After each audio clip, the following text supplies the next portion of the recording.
Hello everyone to CDDA, where we continue Cinder's story. We're picking up right where we left off last time. Let me preface this episode by saying that all this voiceover is post-Toad coming to you. I recorded this when I was still in the major part of my recovery phase from surgery and unable to speak comfortably. So I recorded the gameplay without real-time voiceover. This was about 3 hours work, give or take, over the course of 6 in-game days, so it's going to be just the highlights of Cinder's home building journey. We start off by arriving home shortly after coming back from the supermarket. Cinder was queasy from corpse sickness, but she recovered just fine. We spend the next few days organizing all of our loot. We were cooking a lot of meals with the beans and other non-perishable foods that I found in the supermarket because Cinder was losing a lot of weight and I was trying to supplement it with what I could find in foraging. And here's where I store all of her cigarettes in the medical bay because they are medical supplies to Cinder. And as I said, it was just several days of storing loot, organizing things and putting them away, trying to make the base look really nice. And I also added a few sheet rope exits throughout the second story. It wasn't so bad that I needed to destroy the stairs. It was pretty well controlled outside. There were a few stragglers that wandered in occasionally, but nothing that warranted for me to live exclusively on the second floor here in Rosewood. And we also cleaned up the bodies in the parking lot, stacked them all in a nice little tile, and I stripped them all of their clothes so I could use them for kindling later and leveling up tailoring.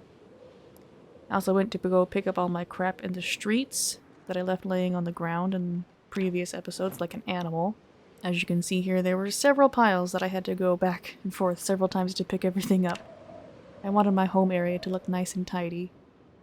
Despite, the bloodstains on the ground and the ashes in the courthouse parking lot, we're gonna ignore that part. I'm not gonna clean that up. That's just too much work. And surprisingly, not that many zombies followed Fred's obscenely loud engine home, and I safely brought her back to the fire station. And a little side note here. When I started the series, it was kinda sorta officially my first real Zomboid series, and it really took off unexpectedly. I never realized that I didn't set goals, which would mean the end of Cinder's tale, besides, dying. She was an accidental character that was never even supposed to be in the real CDDA series, but her starting struggle was just so good that I had to keep her around to tell her story. But as I've said before, I'm still pretty new to this YouTube thing, and I've never really stated an end goal, so we will now. She's traveled from her very humble and painful beginnings in Muldraugh to her hometown and workplace in Rosewood. Story-wise, she wants to live here at the fire station indefinitely because it's the last remnant of her former life and she wants to protect it. Ultimately, her final goal would be to probably obtain the Herbalist magazine, as we've talked about before. It would increase her chances of indefinite survival in the Kentucky wilderness dramatically. And I plan to search one last place for that item in a future episode before we wrap this series up. In the meantime, however, Cinder would need several smaller goals, more importantly, such as a basic garden setup, a generator, a water collecting solution, a defensive setup of some sort, access to the nearby lake for fishing, and a living area she can use as a kitchen and barbecue safely with her family, aka Stilts and David, and the 2 unnamed flamingos, which I'm open to names if you want to suggest a name for the 2 of them. But yeah, as I said before, it was several days of zombie culling, loot organizing, and I started chopping down the trees behind the fire station for wood for our projects coming up. I wanted to turn the area above the garage of the fire station into a patio for Cinder where she could safely do her gardening and her barbecuing and things like that without having to worry about zombies sneaking up on her.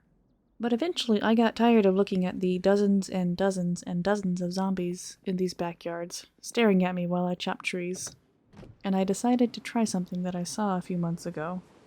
I believe it was Retinaru's video, using this exact same toolbox in this exact same spot, which is why it came to my mind. I'll put the thumbnail up here right now, and I'll put a link in the description, though many of you have probably already seen it. And I wanted to see if it worked. And, oh boy, does it work. It works great. Except I wasn't so sure if they were going to bust through the fence at first, so I kept moving it back when I changed weapons. But as far as I know, they don't bust through the fence. You have to move around sometimes, because you might hit the toolbox. And you might have to move from side to side, but it works great. It's an exploit. It's cheap. I get it. Some of you won't like that. But frankly, these zombies don't play nice. I'm not going to play nice. If this was a real zombie apocalypse, I would be doing everything in my power to survive. But I probably killed like at least 100 zombies doing this over several days. And they brought in great loot. But I just kept shouting and they just kept pouring in out of that forest. And let me tell you, this place was terrifying on the other side of the fence after all the shenanigans I've done around town. Pulling zombies in for burning. I had to go back and forth for weapons a couple of times though, and I had to rest as well because it was exhausting work stabbing zombies through a fence. Believe it or not. And here's one zombie killing montage just for you guys.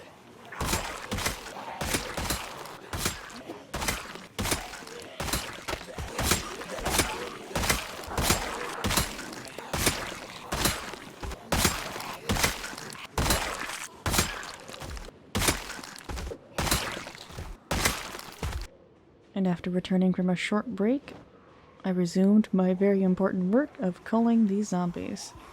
I'm very interested in that house in front of us, the burnt out one, because there's a small chance there could be a fire truck over there on the street side. And that would be a really cool find for Cinder before this series wraps up. I'm really disappointed I haven't been able to find one yet, actually.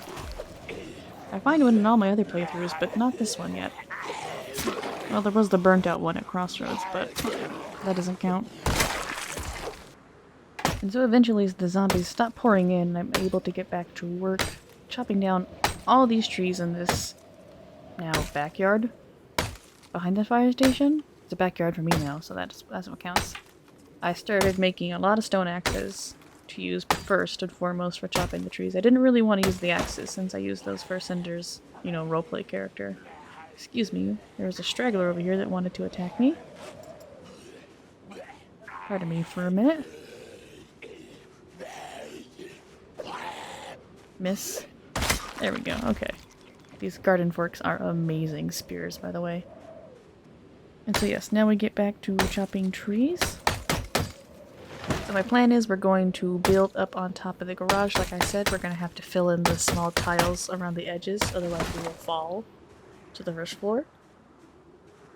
And then we're going to go into one of these backyards. Several of them have patio furniture. We're going to grab that, put it on the roof. And then we could also move the generator up there. And eventually we'll need to build a tiny wall around it so it will block off sound, but it's fine for now. And we can also move Stilts and the family up there as well. The family sounds so intimidating. But it's kind of what Stilts is, really. An ethereal mafia. Anyway, here we can see my skills. We've actually leveled up pretty good, all things considered. Making and using these wood axes has been really great for both carpentry and maintenance XP. Because we're getting a quarter of an XP point per each successful chop with a stone axe. So that's pretty good, actually. As it loses durability, of course. And then it breaks altogether. Okay. And then I finally smarten up and I go get a chair to use outside to sit on instead of just sitting on the ground like a bozo. I'm gonna call this my resting chair. And I'm gonna put it in my backpack. We're gonna go put it outside. It's the simple things in life, really. Oh, there's a zombie. Hold on. You're interrupting my insanity monologue. Thank you very much. Do not beat on my garage door. I will beat you to death. The door is more precious than your life ever was. Can we get some Fs in chat for the other garage door that we lost and I had to replace with crappy wood boards up there? Anyway, we're gonna go put the resting chair down. Hopefully no other zombies bother me while I do this. They better not. I'm already in a bad mood from all the fog that we've had. Today's the first nice clear day we have had in a while. Seriously though, this run-through has had so much fog. It's been unbelievable. I'm pretty sure the game is actively trying to kill me, more than usual, because, you know, Zomboid, you always die. But I'm pretty sure it's really out to get me at this point. This is also a friendly reminder to always loot your garbage piles more than once. Today we have found the Angler magazine here, and I believe the other day I found the Hunter magazine in this garbage pile, or somewhere else. I didn't include it in the edit. And I also found a lunchbox in one of these piles as well the other day. And right now we found crayons. You can find all sorts of interesting stuff in the garbage pile, so make sure you loot them. Well, forage in them. And here we are back with more fog. Don't ask me why I'm foraging in fog. I don't know why I thought this was a good idea. It was probably the medication I was on. And here's a rubber band and some money. Still good foraging XP, so make sure you always either discard them or pick them up. Don't just leave them there as well. And here we are back to more cutting in the fog, which is always a bad idea. Again, I don't know why I was doing this. Because zombies are attracted to the sounds of chopping down trees. And one time, I was doing exactly what we were doing here in the fog, and the tree came down and a zombie just barreled right at my face and bit me in one of my playthroughs. So you'd think I'd learn, but I didn't. But luckily nothing happened there, and we settled down for a nice fruit salad at our resting chair. Our life is just absolutely thrilling at this point because we get to eat berries, fresh berries, in a nice little bowl on the patio of a derelict fire station in a zombie apocalypse. But I kind of feel like these are things that would actually happen in real life. If there were a zombie apocalypse, you would just do the strangest combinations of things, and it would just be normal at that point, like it is for Cinder. It's normal for her to sit here on a rickety chair in fog and eat a fruit salad. And then suddenly I just really had it out for these bushes. They're not trees, you can't chop them down as trees, but you can chop them down as bushes. And I don't know why, I just wanted to get rid of all of them suddenly. They were just making me mad, because they were in the way and confusing me for real trees. And one tree chopping medicated rant later, I finally started construction on our patio slash kitchen slash living area. I'm not sure what to call it.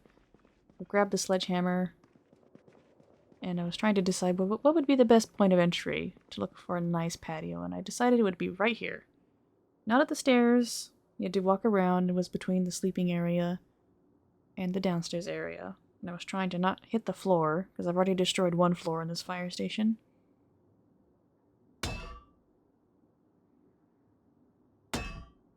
And there we go. Now we just need to be careful and watch out for these red tiles. We need to fill them in with floor tiles, otherwise we will fall through to the first floor, as I said. So we get to work, we start filling these in, one by one. There's several. Luckily it's only on the top side and the side against the brick wall. The other sides are all safe, I checked them. This will be really nice though. We could build a nice little garden up here. We can start planting our crops, which we should probably start doing really soon. And I should be able to put rain collecting barrels over towards where that laundry room area is downstairs. And I should be able to make that into a workable sink and washer and dryer down there eventually with a generator as well. Honestly, it's so lucky that we found that generator and the generator magazine on the middle of the forest floor. Like, that was so weird to find that over there. But I'm glad we have it, and it'll be good for our base setup. And then this is the part where I gather all the logs and I bring them back upstairs through the window and I drop them on the floor. You're not going to see that part because it's so boring. It took me so long to haul in these logs. I don't think I even brought all of them in either. I just brought them upstairs 3 at a time in my backpack. And I climbed up this rope and I dropped them on the floor, jumped back out the window, and I did it all over again. Until eventually I had enough to finish the floor up here, obviously. And if you've made it this far into the video, I wanted to give you guys a small update on how I'm doing after my wisdom tooth removal surgery. I don't want to go into too many details because it's a complicated situation, but needless to say, I had a complicated surgery. One of my teeth was basically on the wall of my sinus, So deep, in fact, that the dentist did not feel comfortable removing it entirely, so I still have a small fragment up there, but it is so deep in there. Oh my god, like... My other 2 wisdom tooth removal sites are fine. They've healed very nicely. They don't hurt at all. But the third one was so bad I had to go back for more pain medication. Even a week afterwards. I feel like somebody was stabbing deep into my nerve with a knife. And apparently I have connective tissue, like deep connective tissue healing there. And when I went for my follow-up, he was like, so, have you noticed any food coming out of your right nostril? And I was like, excuse me? Like, that's how bad it could have been. It could have perforated my sinuses and things like that. But I'm okay. I'm recovering. It's been a little stressful trying to manage both my job, healing from this, which I'll still have follow-ups for several months. He said it was so bad. And balancing YouTube with editing and recording and things like that. So we might have a couple episodes where I'm doing post-op voiceover, but we should return back to normal voiceover and regular type of content as my healing journey continues. So don't worry there. Things will get back to normal eventually. And I'm also sorry for my erratic posting. As I said, with the situation, things have been a little chaotic in my life, but I'm managing and everything's okay. But I just wanted to let you guys know of the situation. So if you don't see me post, I am okay. I'll let you guys know if I'm not okay. But from here on out, I'm probably just needing a little extra time to get the video done until I'm better. But with that, let's return back to the video content. We've finished almost all of the tiles here, thank goodness. And then the next episode we can start moving the patio furniture and setting up a nice little area for Cinder here. Gonna turn out real nice. I'm debating if I'm gonna put up a fence around the whole thing. I might not. It's really time consuming and resource expensive. It's really not that necessary as long as I'm careful. And even if I fall off, I won't break a leg, most likely. And I still haven't decided if I'm going to put a fence in front of the fire station. I don't know if I will. I might just do like a grave line defense and a small fence. Because even if there was a big fence, they would still try to knock it down. It would just slow them down. And there's not that many that it needs to be warranted to have a fence. If I'm going to have my crops up here, they won't be able to trample them. But so far I'm loving how this series is turning out and wrapping up so far. It's been a lot of fun doing Cinder's story. I can't wait for the next one, which I'm going to start recording on that very soon. I think you guys are going to like it. I'm very excited. I've been testing the mods to make sure everything's going to run smoothly. But with that, I think we are done with this episode for now. And thank you so much everyone for your kind comments you left me on my community post, and it really means so much to me that you guys all believe that I need to rest and take care of myself and focus on recovering. It really means so much to me. I really appreciate all your nice comments you guys leave for me. And with that, thank you all for watching, everyone. This is Genuine Toad. I'll see you in the next one. And don't forget, I'm happy to have you here.